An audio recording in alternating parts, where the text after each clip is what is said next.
All right, good afternoon, CrossBones Nation. How's it going? We got a couple of things to talk about before we get to the show today. First and foremost, some of the affiliates that we work with. Onnit. Onnit is a total human optimization website focusing on supplements, healthy foods and things you can eat, workout equipment, and workout videos. You can go to the Onnit Academy, check out some free knowledge, free information. All their supplements have information on them. Just a great overall product. Go to CrossBonesMMA.com and click on the Onnit link and check out everything they got there. You can also hook yourself up with some NatureBox. NatureBox sends out some incredibly tasty and varied, and that's a big key there, is there's tons of different options for snacks, healthy snacks that aren't going to put on the extra pounds. They're good for you. They taste good. Really help you out when it comes to keeping yourself set on your diet. So check out naturebox.com. Go to CrossBones MMA to do that. F3 Foods is a program where it's a membership program that you sign up, and they send your entire meals that you need for the week right to your front door. Check it out. They can hook you up with anything you like. There's different options, different meals, different meal plans. But if you're looking for an easy way to worry about what you're eating and watch what you're eating, F3 Foods and the Get Fit plan is definitely one way to go. We are partnered and affiliated with DraftKings. DraftKings gives you the opportunity to enhance your mixed martial arts watching the same way that you enhance your football watching. You have a salary cap, you pick 5 fighters, and they get points based on different areas. Number of strikes, technical strikes thrown, power strikes, takedowns, escapes, reversals, whole bunch of different things. And you know what? You get an opportunity to win some money, have some fun. So check out DraftKings. Again, you can go through CrossBones MMA to do that. We have a portal link up on CrossBones MMA for Amazon.com. Anytime you go to Amazon.com and purchase anything through our portal, it doesn't cost you anything more, but it gives us a little kickback. So give us some love, help us out. Click on Amazon.com. You can get videos, books, music, cat litter. You can get anything you want on Amazon.com. Again, it doesn't cost you anything more, but it helps us out and helps support the show. So check out CrossBonesMMA.com. Click on the Amazon portal. Bookmark it in your browser. That way, anytime you go online for anything, you need toilet paper, go to Amazon.com, check it out. Every time you check out, a little bit comes to us. Again, nothing off the top from you. And then finally, Troxavin.com. Troxavin is a free testosterone booster. They offer a bunch of different products, though, male and female-oriented, things that are going to help boost your testosterone, help with your lean muscle mass, help reduce your body fat percentage.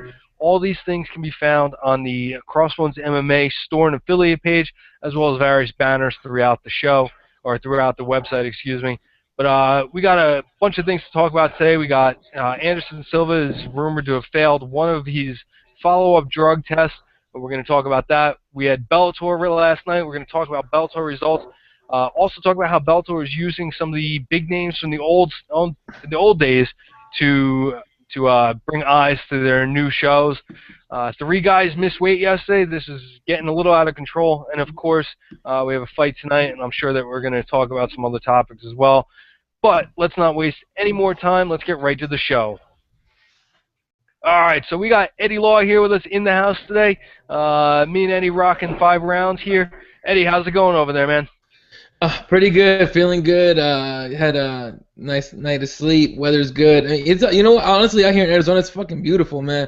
I like I said like a million times already, I will take the 4 or 5 months of just death heat for like it's the beautiful paradise we have right now. So, but other than that, feeling pretty good, man. Yeah, and as I turn and look out my window here, it's like a blizzard outside right now. Another 3 to 4 inches coming down today, so it just never ends here, man. There's snow on the ground until like May, but yeah, open your blinds back there. I can see the sunlight coming in over your shoulder, bastard. But we got a bunch of different things going on today. So the rumor has it that Anderson Silva, he obviously failed the January 9th drug test. It's been rumored that he came clean for the HGH and the follow-up drug test on messing up the dates, possibly the 19th, I think is what I heard. Yeah. But now there's rumors that He failed another one of his tests, possibly the pre-fight, possibly the post-fight. It's not very clear. But what have you heard about Anderson Silva failing an additional drug test? Well, it's basically just what you said right there. It's only rumored right now. Nothing has been released. Then again, even if it's true, the Nevada State Athletic Commission has done such a horrible, piss poor job of complying with freedom of information, requests from any journalists, and so they're not telling anybody anything. It's a very, very weird situation right now, especially with all the drug tests going on with everybody else. Everyone's getting popped for steroids now.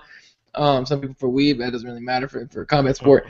But with Silva, it's a special case because the first time he actually tests positive for something, and then the reports come out just like you said. The January 19th test came out clean. So most people were like, okay, well then, all we got to do is explain this first one and we're good, right? Well, now rumors of a second failed test, and the question's not only going to come back up, but you're going to start, everyone's going to get into the crap storm. Silva, the UFC, and the Nevada State Athletic Commission, all going to get under this little, crap storm of if this happens to be true. At this point, if that ends up being true, you're talking Anderson Silva's legacy being possibly destroyed. Look, for one failed drug test, you're like, okay, you're trying to I guess excuse it by saying, oh, it's because of his injury. He wanted to come back from his injury. That's cool, whatever.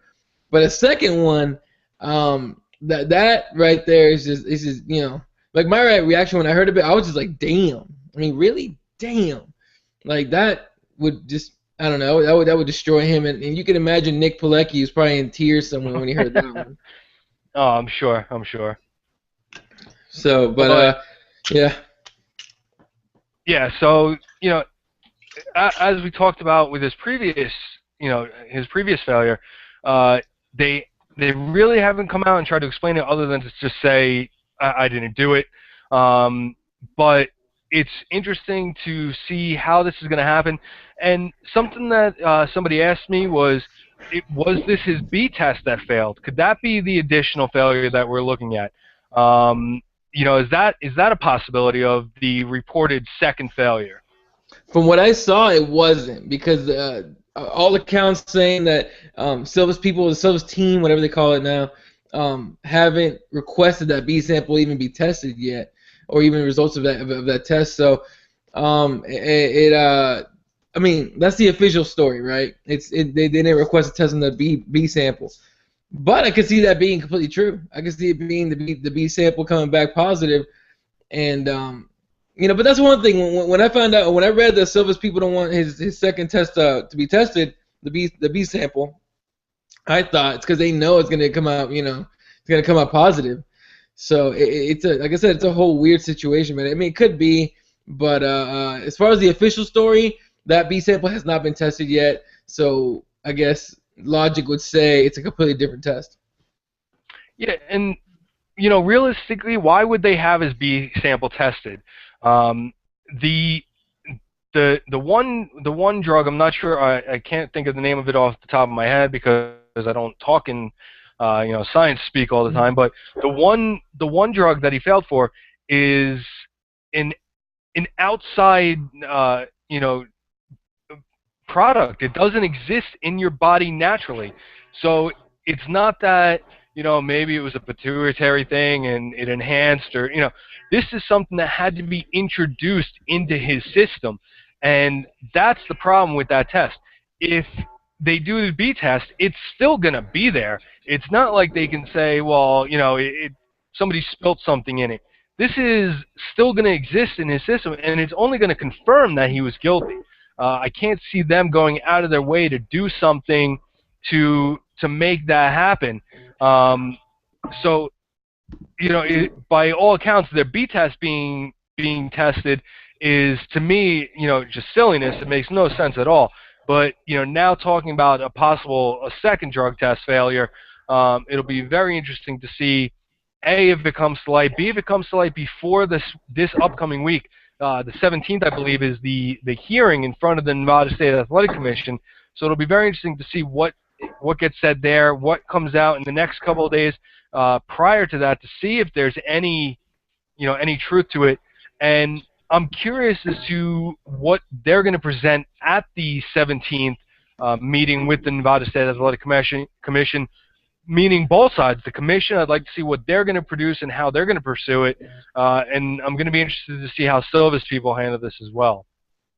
Yeah, it's look, the UFC needs Anderson Silva to be the superhero everyone has him to be. Everyone knows him to be. So they're gonna, if there's a way to clear this up to where he comes out looking the best and at least as shiny as possible, they're gonna do it. But as of right now, especially with this rumor of a second failed test, Silva looks really, really bad, and he's for sure keeping his head down until he figures out what he feels he should say to save his image. Yeah, and I think this is definitely a case of measured response.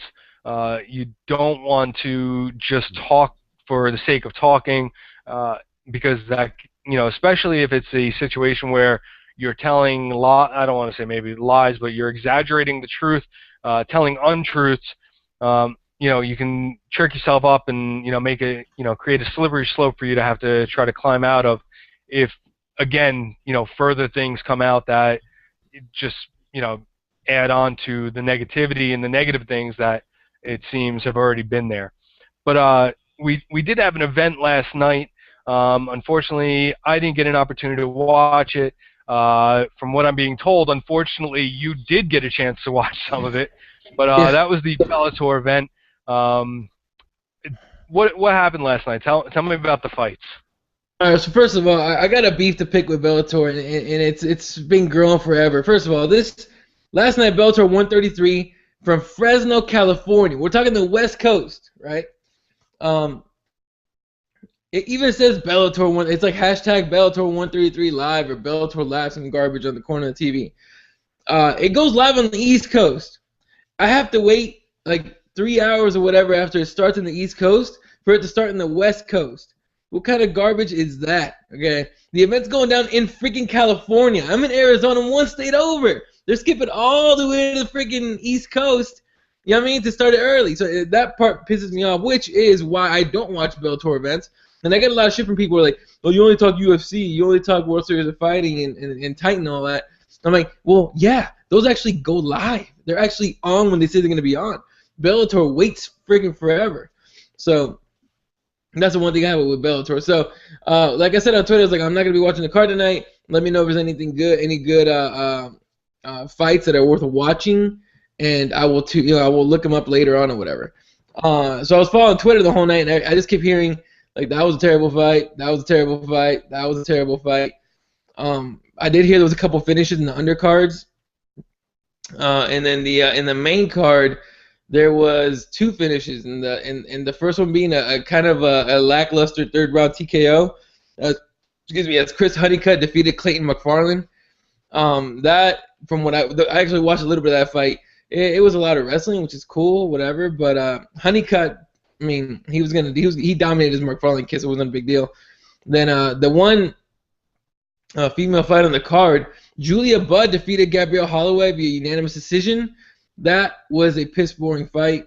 It just was, man. And I saw most of it. I had it on the background at that point, on a stream, because they're not live in the West Coast. Then the Daniel Wade show and Pat Curran fight, I expected it to be fireworks because of Pat Curran. I like Pat Curran. I want to see him fight against better opponents. But he got beat in a split decision against Daniel Wade show. That was a boring fight. Honestly, it really was. Like, it was a weird one where neither one seemed to pull the trigger. They didn't really do much in that fight. And in the main event, that was a weird one, but it was a nice finish. Alexander Shemenko defeated Melvin Manhoef via 2nd round knockout. A beautiful spinning back fist that landed, right? So he lands it right on Manhoef, and Melvin kind of like backs up, puts his hands up, but kind of facing the wrong way, and then he just goes to sleep midair. So it was a nice knockout. I mean, the main event had a nice knockout, but overall, and I always say this to people that complain about UFC cards, right? And they always go, oh, F UFC, the watered down, all sorts of stuff. I'm just like, okay, because Bellator's better. Look, I'm not crapping on Bellator's product as far as what they bring, but for fans to even claim or try to claim that Bellator is better than UFC just because UFC has more events or because they're watered down or whatever, it's irritating, and it just reeks of uninformed fan. You know what I mean? So I don't know. It was one of those last night's card. Hell, I'll say this: the World Series of Fighting card on Thursday night wasn't that good either. But I think it might have even been better than this Bellator card, in my opinion, except for the Somenko Manhoef finish. That was a sick finish, but other than that, nothing great really. Yeah, and I saw a couple of things on Twitter, people talking about how they think that they can see the beginning of the end for Curran, and they, somebody put something like, the moment when you know that he's, gone past this peak and is now on the downside. Obviously, like I said, I didn't get a chance to watch it. I might have to go back and look at it though, because I do want to see how he was reacting, how he was fighting. If it is in fact that we're now past the point of no return for Pat Curran, but one of the things that you say, and I saw you saying it on Twitter and on Facebook, was people complaining about these cards. They're free cards. There's you're watching an MMA event for free. So it might not be the greatest fight, it might not be the greatest event, but you know what? It's better than watching the Real Housewives of California or wherever the freak they are in now. But this gives you an opportunity to watch something that you enjoy and you love, and it's not costing you anything. And you know what? Sometimes you get a great night of fights. Sometimes you don't. It's not a guarantee every time. You can watch any NFL game on Sunday, and it could be the greatest game ever, or it could be the worst game ever. You could watch baseball, and if you're into that kind of thing, it might be super exciting, or it might be completely boring. Same thing with basketball, any type of sport. So any sporting event that's not a scripted event where they build in moments for you to cheer or to boo, or it's a live event. It's a sporting event. It's a competition. Things are going to happen. You might have an awesome fight. You might have a not so awesome fight. I agree with you when you tell people that. I don't really understand why they complain about these free cards. If it was a pay event, I get it. Don't order it. That's your call. That's your choice. I'm down with that. But if it's a free event, you can't complain about it. Right, I agree with that. But as far as the Real Housewives of whatever, my ex-girlfriend would beg to differ on that. I think we were talking about this before even the show started. We differed in opinions of almost everything, and so, which obviously is why we're not together anymore. But no, I would be watching MMA, and she'd be trying to change the TV, and I'd be like, look, we could wrestle for it, but I outweigh you by at least 100 pounds, so you're not gonna have much luck. So you might as well just accept the fact that MMA is on TV and catch internet for your other crap. But no, you're right. The thing I always say, for example, people are complaining about this card tonight. It's a UFC Fight Night card. It is free, okay? And those are the cards that I would say like 70% of the time deliver way above what was advertised. For example, there's been pay-per-view cards with 3 fights on it that could all main event a fight night and possibly a pay-per-view themselves, by themselves. And then sometimes those cards would just suck. We've seen quite a few of those. The free cards, a lot of the time, they bring guys that want to be in the pay-per-view card. So they bring the fight. They perform. So yeah, I mean, it's just weird, man. And on the NFL thing, it was funny because I was watching that game where Odell Beckham Jr. caught that ball falling backwards, like the most incredible catch I've seen in my life. That was awesome, and it was just by random. So yeah, you can always see the craziest stuff on free TV. It's not a big deal, but yeah, I just don't like people complaining. Look, I will complain right there with them for a pay-per-view card if it sucks. If it looks like that UFC, the one that went in Sacramento, 170 or 171, whatever it was. You remember that one? Yeah, I'm not sure which one, but I think it was 177. I think. Yeah, when Hannah Brad passed out and knocked himself out in the tub. The main event of that card ended up being pretty good, but the rest of it was kind of But Yeah, I mean, whatever, man. It's free TV. Enjoy it. Kick back. Spend your money on beer instead of pay-per-view, and have some fun. Yeah, absolutely, and that's the that's the thing, and for a free event, you can't go wrong. It's definitely an opportunity to watch something that you love you love watching, you enjoy watching. So it's absolutely a good opportunity to see some free fights. But the other thing that sticking with Bellator here for a minute, Mm. there's been reports that Bellator for their 134 event, I think it is, which is taking place in Mohegan Sun here in a little while. Uh, they're bringing in Fedor and a couple other guys, bigger names, but older names, back for their quote unquote fan fest that they do. And what are your thoughts on this? Because it seems to me like they're kind of drawing at straws here, reaching a little bit by bringing these big names back as an attraction when it really should be the new fighters, the younger fighters that they have on their card, that they're propping up, that they're building excitement behind, and really pushing. Not like, hey, come out, see Fedor, see Hoist, and oh, by the way, we have an event going on if you want to stick around for it. Yeah, and that's marketing. And Scott Coker might be one of the better guys at marketing, out in the MMA world. But look, man, just like it sounds, you get a big name, you get people to come out and see your event. But that's the thing, is you got to get the eyeballs on your product, while trying to get that young talent up. A lot of the time, unfortunately for Bellator and World Series of Fighting and RFA and all those other ones, UFC has that on lockdown. They are easily the most popular, most I guess skilled. They have the most skilled fighters, all that stuff. The UFC is just up ranked number 1, and it's not even close. People that want to say Bellator is a close number 2 are not watching Bellator.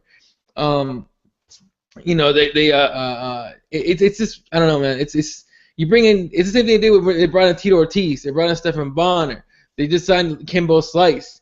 You're gonna get people to tune in to see those guys. So, and then you love to start rumors and get get people talking about Bellator. It's like, oh, the Fedor's in the house. Are they gonna sign him? Is he gonna fight? All sort of stuff.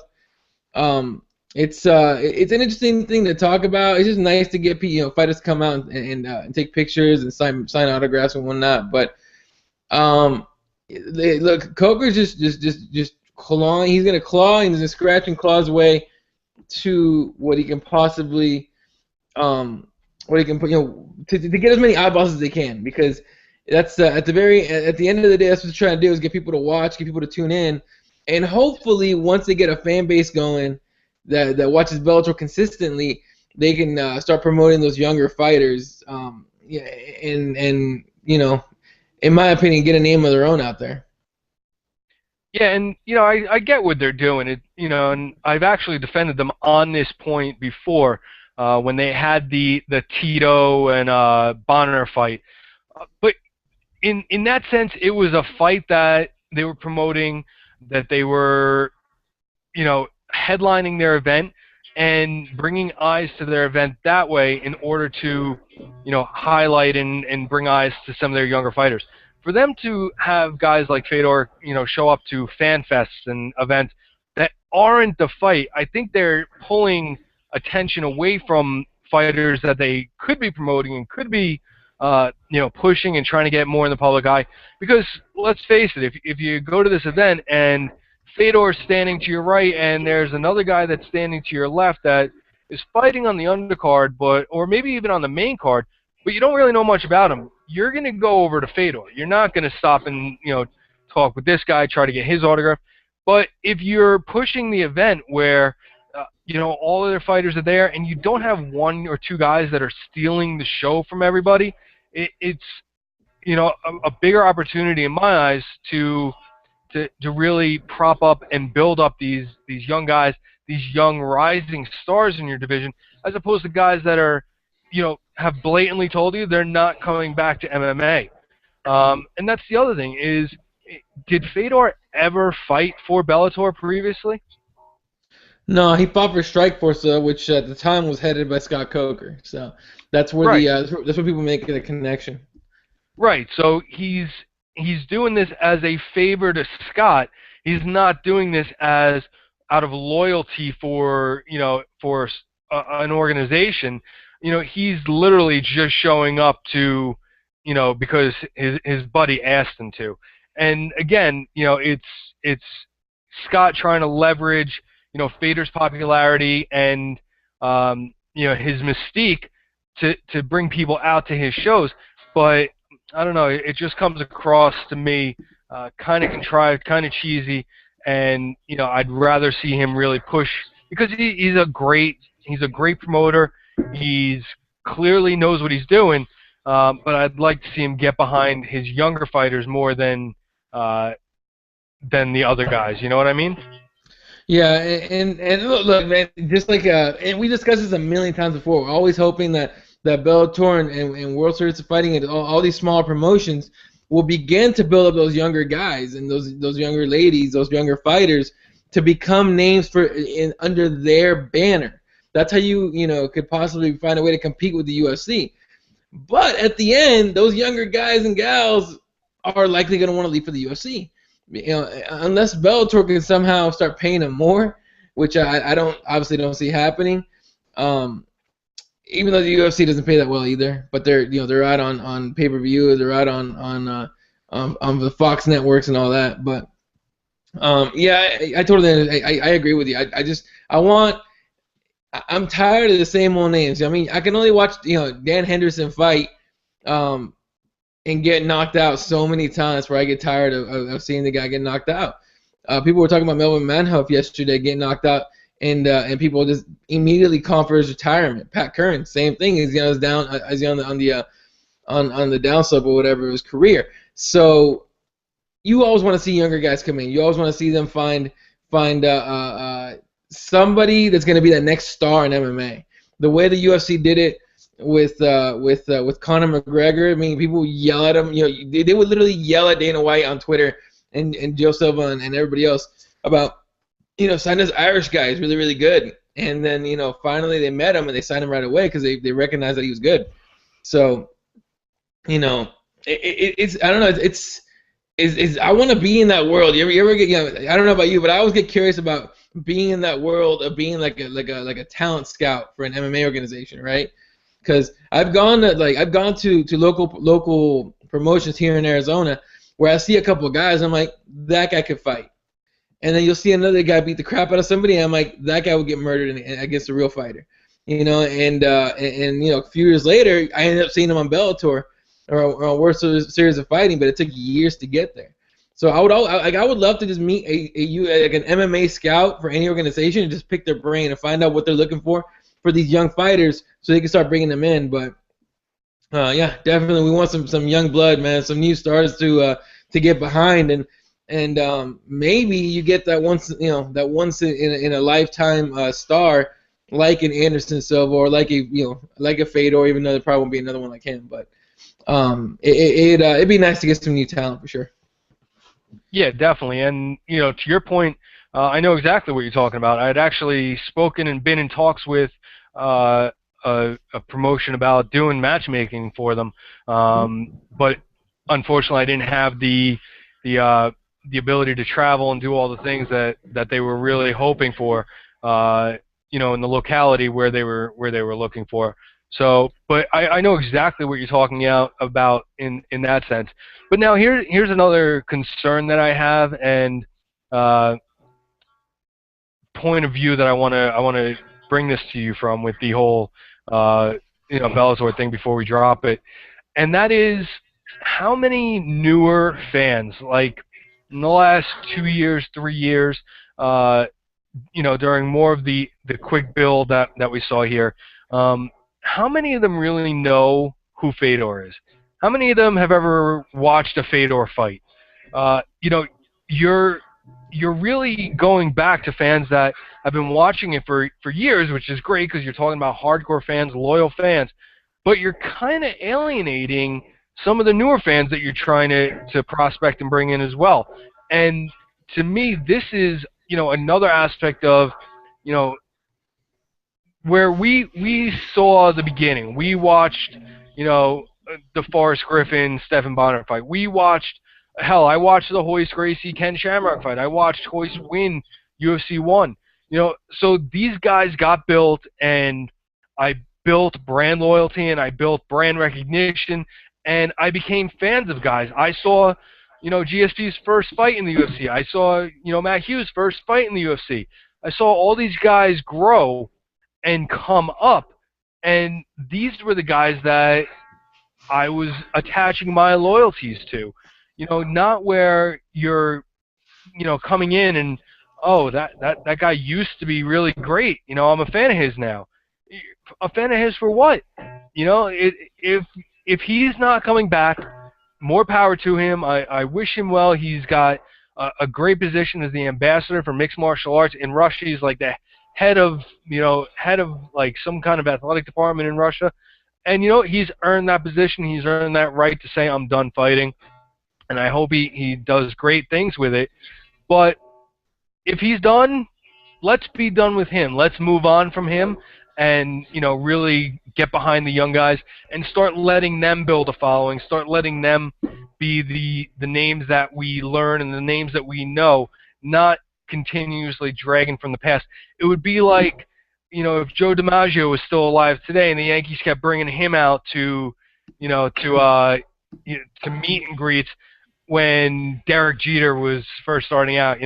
It didn't happen. How many Yankee fans today, are Yankee fans because of Derek Jeter, and only learned about guys like, Joe DiMaggio and some of the greats, because of their loyalty to Derek Jeter. Guys that, not like, oh yeah, that guy was cool, but that guy hasn't fought in 8 years. So it's time, I think, to move on. Let these legends be legends and let them fade off into the sunset, and let's try to start to create some new heroes. I mean, how many people became Seattle Seahawks fans because they won the Super Bowl that one year? Okay. Exactly. Yeah, it just happens that way. A lot of people became fans of MMA because they saw, T.J. Dillashaw. Okay, I'll take it back. No one. Let's be honest. Not a lot of people are, like the smaller weights for some reason. I'm a huge fan of smaller weights. I will fight. I will watch a bantamweight, big bantamweight fight such as Frankie Edgar and Uriah Faber. Probably catch weight, but still, that is a super fight, by the way. That is a legit super fight. But I will watch a T.J. Dillashaw fight before I watch, and people are gonna hate me for this, a GSP fight. Why? Because T.J. Dillashaw is exciting. He's quick. He's fast. His movements are sharp. GSP can do all that, but he doesn't do it. You know what I mean? He rather just wrestle it, and so I find the small weights entertaining. But to your point, it's look, it's a casual fan market, man. They're not, again, the UFC and all these other promotions aren't really looking for us. They're looking for the Seahawk fan. They're looking for the people that are just gonna latch on when they see something they like and something that's cool, and then they can hang a 12 flag on their wall. I'm totally shitting on Seahawks fans, by the way. But I was just gonna say, you're not dogging on Seahawks fans just because you're wearing an Arizona Cardinals hat, are you? Look, man, if you're in my division, we're coming for you. I'm just saying. But still, Seahawks stuff aside, it is the casual fan market. So you're trying to get those. You're trying to get the Bud Light crowd. You're trying to get the just the regular people that are gonna get home, flip it on and kick back and watch it and be like, hey, look, that guy just hit that guy. When me and you would be like, oh shit, that's a spinning back fist from Shlemenko, and he just hit Manhoff with it. They know those two guys is that guy, but that's who they're looking for. Is those dudes that are, or is that the casual fan? They're not looking for us anymore. So they're gonna keep bringing in those guys to get more attention to them. But yeah, man, for sure that they're not looking for us anymore, dude. They're looking for I call them the Bud Light crowd because I'm a big fan of import beers and of like local brewery stuff. So that's kind of what I call it, the Bud Light crew. And with that in mind, we're gonna kill that topic. I think we beat Bellator to death today. Yeah. We'll show them love on another episode, but for now, let's move ahead. So yesterday was the weigh-ins for tonight's event, the Fight Night Broomfield. It taking place in Broomfield, Colorado. but it was a mess at the weigh-ins yesterday. We had one fight canceled before the weigh-ins even started. We had 3 guys miss weight, and talk to me about this. What are your thoughts on this seemingly growing problem? And I use that, with no pun intended, but with this growing problem of guys not being able to make weight. It's well, first of all, the reason you cut weight is because you went in a lower weight class for size, right? Which is why you have a Henderson Cejudo, cutting down to 125, whatever it is. Which is why you had a John Lineker trying to cut down to 125 when he should be at 135, maybe even a 145. But they're looking for the advantage on size and strength and reach and all that. The problem, man, it's hard to pick it out. But one of the guys on Twitter that I talk to a lot, smart guy out of the UK. We saw, and we were talking during the weigh-ins. By the way, this dude stays up late, all right, because these weigh-ins are on like middle of the night for those guys. But we were talking about the weigh-ins, and he goes, what's with all the guys missing weight? I said, I don't know, man. It's really, really weird though. He goes, do you think that maybe they just don't want to get popped for steroids or for some kind of PED? And I sat there and thought about it, and I'm like, Silva just got popped. Maybe they're scared. Maybe they're like, oh crap, I don't want to piss hot for a diuretic or something crazy. So let's not do it at all. And then you get a few guys missing weight. That's just a theory. Obviously that's not proven until someone actually gets tests hot for anything. But it's got to be driving Dana White insane. All right, nothing pisses that dude off more than people missing weight. Hell, Patrick Walsh. I think it was Patrick Walsh yesterday. Let me make sure I got the name right. I'm pretty sure it's Patrick Walsh. I think he's supposed to come in at 185. He came in at 190, right? And at the face-off after they both weighed in, Dan Kelly was legitimately pissed off, and he has all the right to be pissed. He went through all the work. He cut the weight. He made weight, and his opponent was 5 pounds over. It was it's just one of those things, man. It's a problem. And Dana White's already made 2 guys move up in divisions, due to it, including Lineker and Kelvin Gastelum made him move up to middleweight. So you wonder if he's gonna start doing it to everybody, And dude, the weight cut thing, I've never cut weight. I never had to because I never I guess competed out of my weight class in anything I ever did. But damn, man, I've seen guys cut weight in the weirdest freaking ways, dude. Including Cody McKenzie. I didn't see him, but the story went around and he confirmed that Cody McKenzie had blood drawn to make weight, and that was some insane stuff right there. Yeah, and it's definitely an interesting theory about the guys not wanting to pop hot with the out of competition testing and the more stringent testing. It's an interesting take on it. Definitely gonna have to think about that and put some time into it.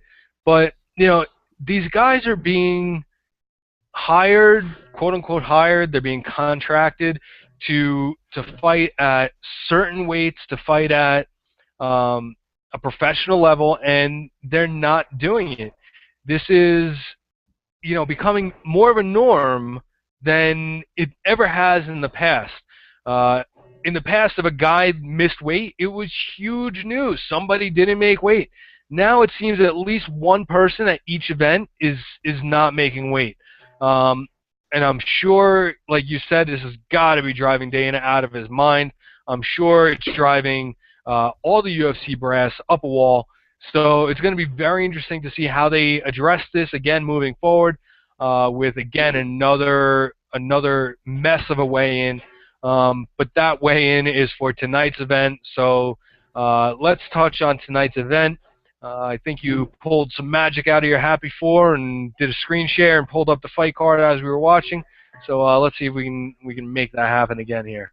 Trying to work it again here, but here we go. Yeah, so tonight's event headlined by a fun little matchup here with Benson Henderson and Brandon Thatch, who's been gone due to injury for a while. Again, it's a free card. It's a decent card. I'm definitely not hating on it whatsoever. Hold up a second. All right, so we're good. You see it? Yep. There's gonna be no fight pass fights for this one. So it starts 8 p.m. Eastern, 5 p.m. Pacific time.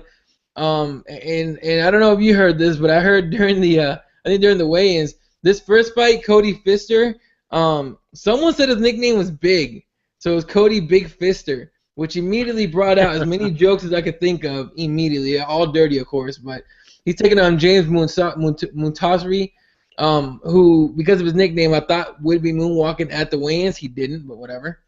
Nice. And after that, we get Zach Makovsky, who is fun size, but he's a tough MF for real. Zach Makovsky taking on Tim Elliott, who's had a couple unfortunate and weird losses after he came in with a lot of momentum. Then we get Chaz Skelly against Jim Ehlers, and then the main event for the prelims, Efrain Escudero taking on Rodrigo de Lima. Escudero definitely is one of those guys that if he loses one more time, I mean, he's gone. I'm surprised he's not cut already. He's had, I think he's got like 2 or 3 losses in a row, whatever it is. But he needs a win tonight to stay in the UFC for sure. And I think it's gonna make him come out with an exciting fight. I mean, his record's not bad. 23-9 is a lot better is way better than a lot of guys out there. So definitely something to look forward to. See if he comes up. And then in the fight of the best nicknames on the card, possibly in the UFC. Ray Borg, the Taz Mexican, I love that nickname a lot. It's a freaking awesome nickname. Against Chris Kalades, who is the Greek assassin. By the way, Chris Kalades, I think, missed weight. And I think was it him that missed weight? I think it was him that missed weight. I apologize if I get that wrong, but ended up making weight later on. So he's set to go. Then Mikael Prazeres against Kevin Lee, the Motown Phenom. Then I didn't hear about Patrick Walsh making weight. I don't think he did. 5 pounds is a lot to cut in an hour or whatever they gave him. But Dan Kelly against Patrick Walsh, if Dan Kelly even decided to go through with the fight.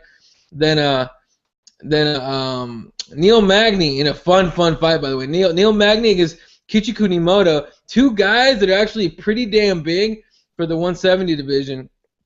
Magny's a fun guy. I'm a big fan of Magny. He should be a fun fight to watch. And then here's my pick for the people's main event, I guess, for lack of a better term. I'll come up with something better, but way better, because there's a certain dipshit out there that says it a lot that I don't like. So screw that guy. Anyway, okay, I'll take it back. The real main event, I think, should be this one, which might be fight of the night in my opinion. Max Holloway taking on Cole Miller. Max Holloway, accomplished striker. He's decent. He's pretty good on the ground. He just never has to use it that much. Certainly not against Conor McGregor when he lost, but he's taking on Cole Miller, who is a fun guy to see in a submission. I would love to see Cole Miller and Meta Morris in a submission-only jiu-jitsu tournament, because that dude is good on the ground. If Miller can get this fight to the ground, he can get Holloway in something, without a doubt. But Holloway, I think, is going to be able to use his striking to his advantage and keep Miller away. But again, I think this would be like this could be a fight of the night type of deal. And then the main event, a weird main event, for 2 reasons. One, Brandon Thatch is coming back from injury. I think he has like a 10-fight win streak where it's like a first-round finish. Look, anyone that's seen Brandon Thatch fight, and honestly, it's not that many people, because he's not. For the weird part, for being so good, he's not very popular, because he's been out for so long with injuries. But he's an exciting fighter to watch. I'm excited he's back. And he's taking on Benson Henderson, who is coming off a pretty controversial loss against Donald Cerrone. But it's he was pissed off after that fight, as you saw. And by the way, he was wearing a Seattle Seahawks shirt, which was awesome when he made his face when they announced the Cowboy as a winner. And he had the same face that Richard Sherman had when the Patriots intercepted that ball to win the Super Bowl. And again, I'm shitting on Seahawks fans, but screw him. Again, Benson Henderson coming in, 3 weeks notice. He didn't have to cut to 155, which is good news for him. But for anyone that watched the weigh-ins, or you can even just Google right now the weigh-ins photos, he is at a major size disadvantage against Brandon. Brandon is a striker. That's what he does. And Henderson is going to have to use his wrestling to have any kind of hope to win. And you know what? I don't think Benson Henderson, if he wins, it's not going to be by finish. I think he's going to have to pull off a decision against Brandon. And as far as Brandon goes, I think Brandon takes his TKO. I think Henderson is biting off quite a bit more than he can chew, and he's going to end up paying for it, man. Yeah, and it's funny because looking at this picture here that you have on the screen right now between Benson and Brandon, it almost looks like Benson is the bigger guy, but clearly at the weigh-in picture, Thatch is got to be, what, 6 inches taller than Henderson? You know, you can see right there he's got a 5-inch reach advantage. And, you know, it's definitely going to be an interesting matchup. I saw a couple people talking about how he's going to have to use a lot of inside trips. He's going to have to really close the distance to get in there. But that is something that plays to Henderson's, you know, game plan and his advantages and his strengths. So it's definitely going to be a fun event to watch. Holloway Miller, great fight.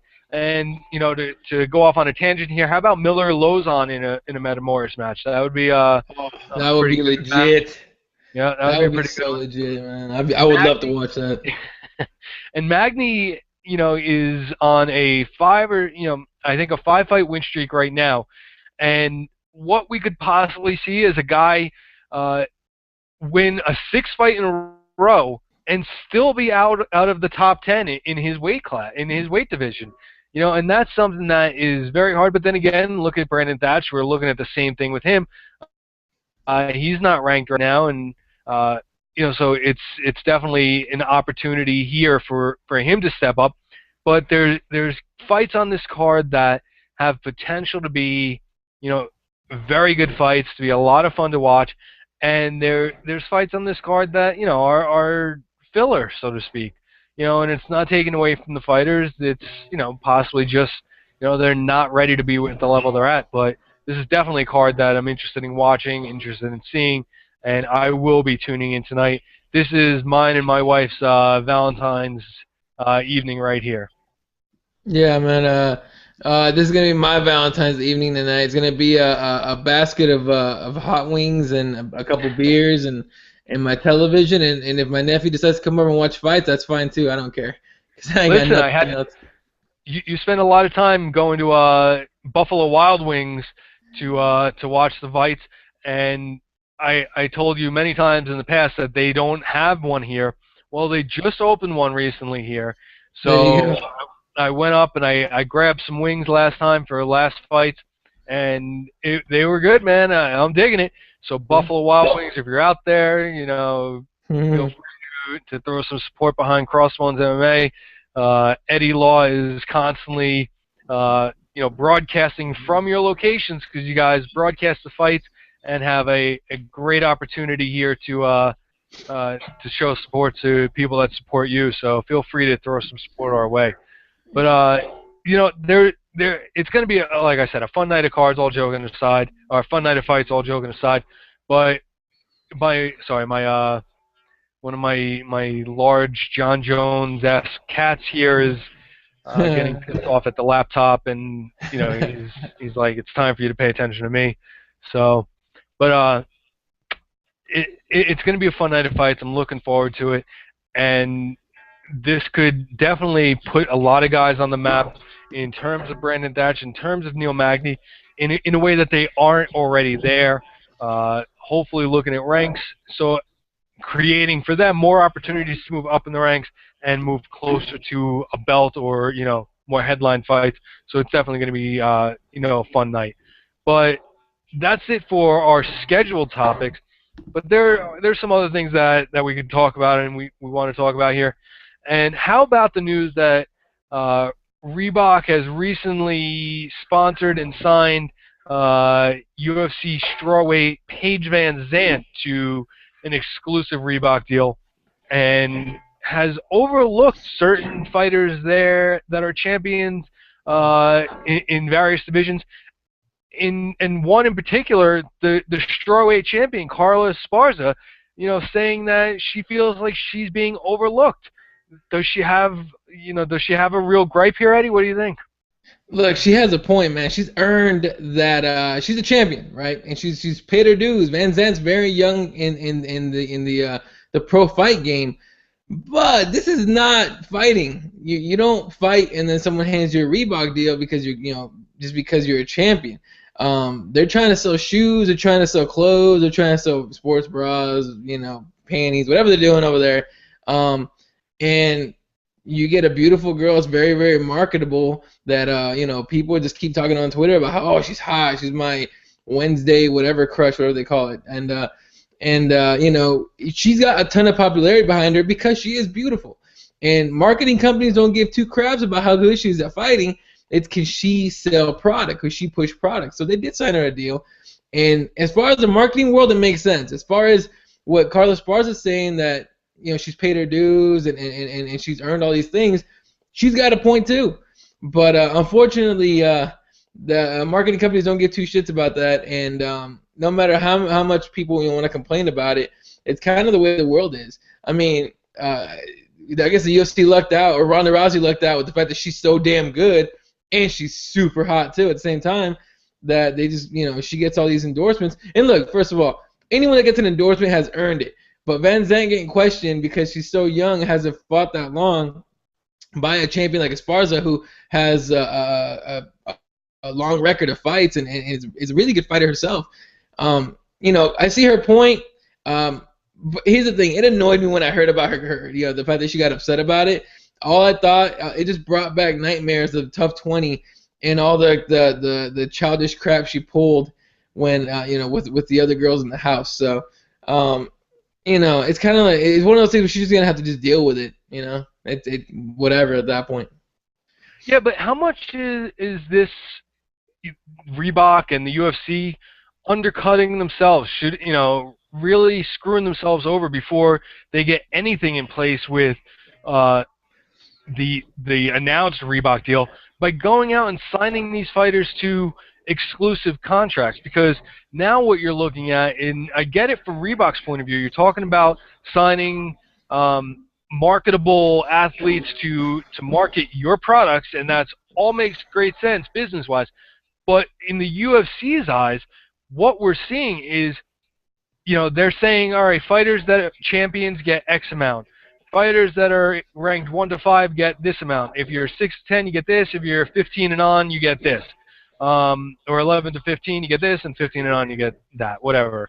But now you're taking fighters, singling people out, and you're signing them to exclusive deals on top of that payout. And I think what you're going to start to get is a backlash from other fighters about, the double dipping, the I don't know what you want to say, the backside of the hand that they're getting. It's definitely a tricky situation, and it's one that I think Reebok is putting the UFC and Dana in a bad place, because Dana and the Fertittas went out and negotiated this contract and said that all other sponsorships are off the table at this point. You can't bring them into the ring. Well, what about the guy that isn't as marketable, or the girl that isn't as marketable for Reebok, but what a Dynamic Fastener was willing to pay them? Dynamic Fastener was a huge supporter of a lot of fighters. What about the people that wear, that were wearing tap-out gear or, affliction gear and all these other things? You're creating an opportunity where you're saying these are the only people that are allowed to be in our ring, and hey, you know what? They want to sponsor that one. Sucks for you that you're not as marketable as that person over there. When in another company's eyes, they are as marketable. You know what I mean by that? I don't know if I'm explaining that. No, I understand what you're saying, yeah. But what I've always said about MMA is that it's so damn young that it seems like everyone's making up the rules as they go. And just like you said, this could be biting. This could come back to bite the UFC in the ass when fighters start complaining more and more. But but as the rules are, as everything's laid out right now, it's one of those things where it's like life's a bitch and it ain't fair. So do your best or something. Because again, it's not fair. The sponsor doesn't get a sponsorship deal, being the champion and everything, and Van Zandt gets it, almost fully just on her marketability. I can't even talk. Marketability. It's unfair, but it's just how it is right now until I guess the UFC or somebody makes changes to that deal. But again, in my mind, it brings back the fact that that Reebok deal was so weird to begin with that we're still finding out what's in it. We're still trying to find out how it's gonna work. Guys like Joe Lozon were coming out saying like, hey, we can't knock it till we experience it, till we go through it, and we're getting closer and closer to that starting date, and that's where we're gonna find out whether this is a sink or swim thing. And maybe Reebok's covering their asses. Maybe there might. I haven't heard anything, right? But a lot of contracts have an out clause if it doesn't work out to protect both parties, or protect one party, depending. But maybe there's like an out clause for this contract with Reebok, and Reebok's just covering their ass by doing individual deals with all these fighters. That way, if it happens that it doesn't work out, they still have those marketable fighters under contract, right? So, I mean, that's one possibility. It's one thing. I think my dad brought that up yesterday. He was talking about that. And obviously nothing reported. We're not breaking news. I'm just throwing it out as a theory. But I mean, it's just one thing to look at. But it really does. I mean, I don't know. I still don't understand the whole freezing everybody else out of the octagon. Companies like Americana, companies like Tap Out, companies like freaking anybody else. The only one that I didn't really care for was Praetorian, and that's because they don't pay their fighters, and maybe Fear the Fighter because they don't pay anybody. But other than that, it's again, making it up as they go. Not only them, but the state commissions are making it up as they go. The UFC's making it up as they go. Everybody's making it up as they go. I'm really glad you said that, because that was where I was going with the train of thought about making it up on the run. Supposedly the original thought process for the guys that missed weight last night was with the Colorado Athletic Commission. When you miss weight, 10% of your purse goes to your opponent, and then 10% goes to the commission itself. So there's people reporting that it was going to be a nice payday for the commission. That was the penalty. But then it got disputed and came back that, no, that's not the way it is anymore. They've made changes. So, somebody actually put that out there last night. RJ Clifford from SiriusXM actually put out there that, the Colorado Commission is just doing, making this up as they go. So it's very interesting that you said that. And, to go on to we're not breaking news, but there is a very interesting rumor that's floating out there today. Supposedly been out for about 14, 15 hours now, and that is the possibility, and we don't know the source, so we're not saying this is real, not real, true, untrue, but there has been a rumor floated that possibly one of the two fighters in the headline event of UFC 184 has failed an out-of-competition test. So, that'll be very interesting to keep an eye on. It could just be some jerk-off that's, trying to stir the pot, and start shit. But, if the more it picks up, the more, when there's smoke, there's fire type of thing. So it'll be very interesting over the next couple hours, the next couple of days to see if anything pans out from that. Again, we are not saying that is the truth. We're not saying that has been reported at this point. But if it is, you heard it here first. That's, what do you think about that? How bad would that be for the UFC if one of the UFC 184 headliners failed? Oh, damn, that would suck. Look, we're already at the point where so many fighters have popped hot, including one female fighter for diuretics. So I think Ashley Evans Smith, was for that. I'm not 100% sure, but can you imagine if Kat Zingano or Ronda Rousey popped hot for something? More for Ronda Rousey if she popped hot. The world would end. All right, at that point. But in a lot of people's minds, for the MMA world goes. But man, that would be devastating to a card that's already been decimated by injuries and and other things. So that damn, it's fuck, dude. I don't know. That would be so crazy if it was true. I heard that rumor as well. And again, just like you said, we're not reporting anything.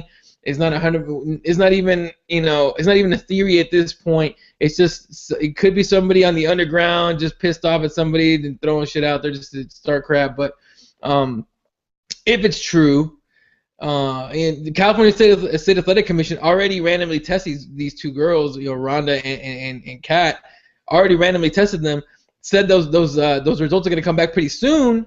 So, who knows? It's one of those weird things, man. But look, a lot of people are really just kind of bothered by MMA right now, especially the fighters that are being testing hot, because now you got to assume that most, if not all, fighters are using something, and it's really, it sucks for the sport, and it sucks for the people that compete clean, that especially the ones with a lot of losses and the ones that get cut from promotions for their losses, especially if it's against guys that have tested hot for stuff. I mean, anyone that ever lost to Chael Sonnen is probably pissed off. Anyone that ever lost to Anderson Silva today might be a little mad. Anyone that ever lost to Vitor, anyone that ever lost to Bigfoot, whatever, anybody that's popped hot for something, you got to be pretty pissed off if you were fighting those guys and you were clean, Yeah, definitely good points there. But I think we said it on Wednesday's show. I'd be extremely shocked and surprised if one of the females popped, just because it might be naivety on my part, but I don't think that the performance enhancers are as prevalent or as leaned upon in the women's MMA divisions. But I got nothing. You got anything else before we wrap today up? No, man. I think I had something and it went away like 5 minutes ago. I completely forgot what I was thinking. So no big deal. All right. Well, if it comes back, just jump in and interrupt me. So this is going to have wrapped up another episode. I believe this is episode 41 of 5 Rounds with John and Eddie. You can follow us on Facebook at CrossBones MMA. One word, that's the fan page. If you type in CrossBones with a space MMA, that's the profile. So make sure you go to the profile, give us a friend request. We'll hook you up. Go to the Facebook fan page, give us a like. You'll get all of our updates from the website as well as a bunch of other stuff that these guys post, so make sure you pay attention and stay tuned to that as well. You can follow Eddie on eLaw30. He's at eLaw31. I am at MMA John G. You can follow us on at CrossBones MMA. Nick is at Nick X Micro, our third guy that's usually here with us on Wednesdays, so make sure you give him a follow as well. Head over to CrossBones MMA for all of your breaking news, all of your MMA updates, stories, opinion pieces, a whole bunch of different things. All of our shows are up there as well.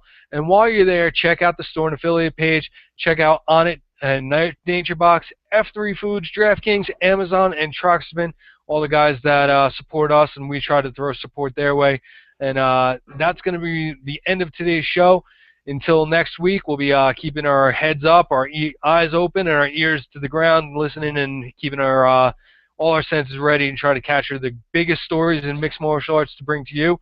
So until next Wednesday at this point, have a great day, and we'll be watching.